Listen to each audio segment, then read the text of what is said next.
Hey guys, what's up and welcome back to another video. So in today's video, we are going to be talking about whether it is okay to skip gears in a manual transmission. See, in a manual transmission is designed in a manner that you can skip gears. You can jump from second to fourth or even second to fifth for that matter. And even downshift time, you can jump from the fifth to the second also at times. So if you want that urgent boost of power. But the larger question is it okay to shift down gears in such a drastic manner, skip gears? And if yes, what is the accurate way of doing it? Well, the best part about a manual transmission is that you can skip gears. You can jump from the second to the fourth and skip gears in case you want to. And that is not available in, say, a sequential gearbox or your automatic gearbox. If in paddle shifters, you have to go from second to third, third to fourth, fourth to fifth, and so on. And vice versa in the opposite direction, from fifth to fourth, fourth to third, and then to second. You have to go one after the other. But in a manual, you can skip gears, and that's the beauty of a manual. But at the same time, also doing that, you have to make sure that you follow the right method and then only shift gears. The basic understanding of this is that you have to understand that there is an engine and that has an RPM, which is your rev meter out here, which reads the number of revolutions per minute that is displayed out here in your instrument cluster. And the next is the RPM of the wheels. So both the engine and the gearbox, which is connected to the transmission, are rotating at different RPMs, but they come in contact with the clutch.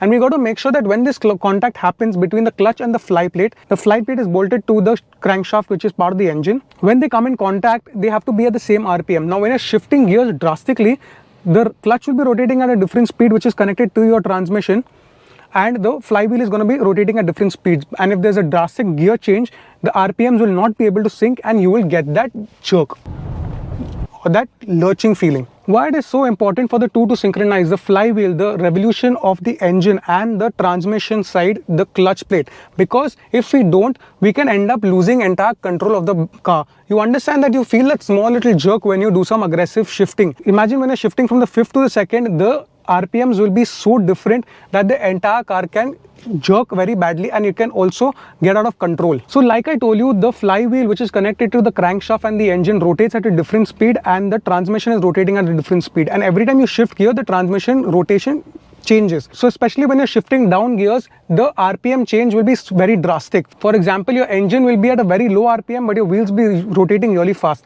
So you need to give more acceleration in neutral or when you press the clutch, so that the revs climb up and match, and when you let off the clutch, you're at the same RPM as what the gear you're in. So to avoid that, I'm going to demonstrate to you all in this video how you make sure that you skip gears and do it in the right manner. But before we get started with the demonstration, guys, I'll tell you all that if you all are here for the first time, make sure to subscribe to the channel, because we make a ton of automobile related content. We talk about automobile tech, review, news, accessories, and a lot of other things, but everything and anything related to automobile. So if you're an automobile enthusiast and you have a few questions you want answered, let me know in the comment section. We'll make a video on that as well. If it's something small, I'll probably reply to you all there and then. Also, guys, you can follow me on Instagram and Facebook, where I also am a little bit more active, and you all can ask me some questions and I'll definitely get back to you all much sooner than on YouTube comments. Enough self-promotion, let's begin with the video.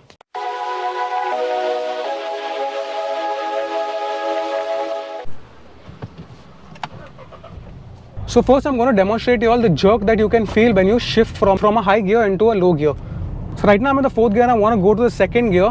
If I do that without rev matching, there's the entire jolt the car feels. This jolt is very bad. This entire lurching that happens in the car is extremely bad, and if it is too aggressive, you can even lose control and balance of the car. So there are two times when you can skip gears. One basically is when we are shifting up, when we want to skip, say for example, the third gear and shift from the second to the fourth gear, or maybe the second to even the fifth gear. And the other one is when you want to shift down, when you want to shift from, say example, the fifth gear to the second gear or the third gear. So I'm going to demonstrate how we can do that, and we can match the revs. This process of matching the revs will help us maintain the speed of the flywheel as well as the clutch when they come in contact. So now let's take the more simple example. Let's shift from the second to the fourth gear and skip the third gear. So right now we are on the second gear and we accelerate. We are at say 3000. We let the revs drop all the way down, and then we leave and we have a smooth transition into the fourth gear.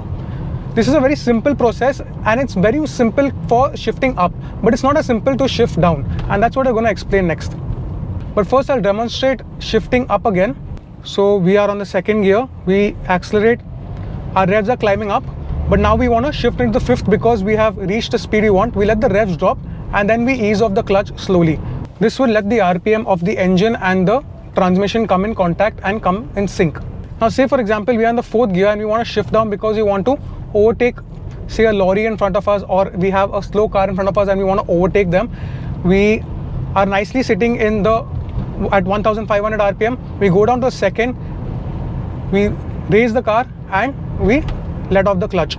This is called rev matching. So right now we know that at that speed we need to be at 3000 rpm if you want to shift into second gear, if you want to get that boost of power, that immediate amount of power. So what do? So what we do is, whilst the clutch is still engaged, we give some accelerate, reach 3000 rpm and then let a foot off the clutch. I shall demonstrate that again. We are in the fourth gear and we are cruising at 25 kilometers per hour. We are below 1500 rpm and we suddenly want a boost. We go down to the second gear, we raise the car and we let it off. This does not let the lurching happen. This prevents the lurching from happening.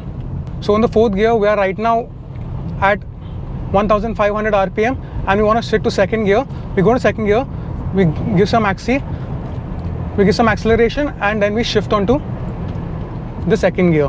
So after we give the acceleration is when we let our foot off the clutch. So anyway guys, that wraps up this video, and if you all did enjoy this video, make sure to hit the like button and share with the friends and family. Guys, a lot of times we don't realize that we are shifting gears, you're skipping gears and you're not doing it right.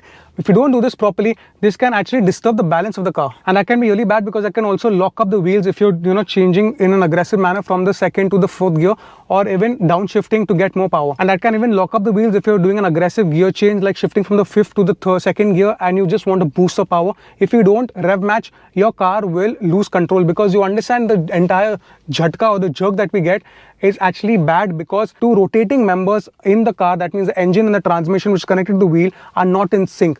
That's why you get that bad jerk, and that jerk can be so aggressive at times that you can even lose control of the car. The car can even lose balance. So make sure to rev match like I showed you all. It's a small little thing that can make a big difference and will actually protect you when you're doing some aggressive driving, or even if you're doing some highway driving and you want to overtake the person in front of you. Anyway guys, that's it for this video, and if you all did enjoy this video, again make sure to like this video and subscribe to the channel, share with your friends and family, because this will make a difference to them. You can also follow me on Instagram, Facebook and Twitter with the same name, The Motoring Gossip, and I hope to see you in the next one. Cheers.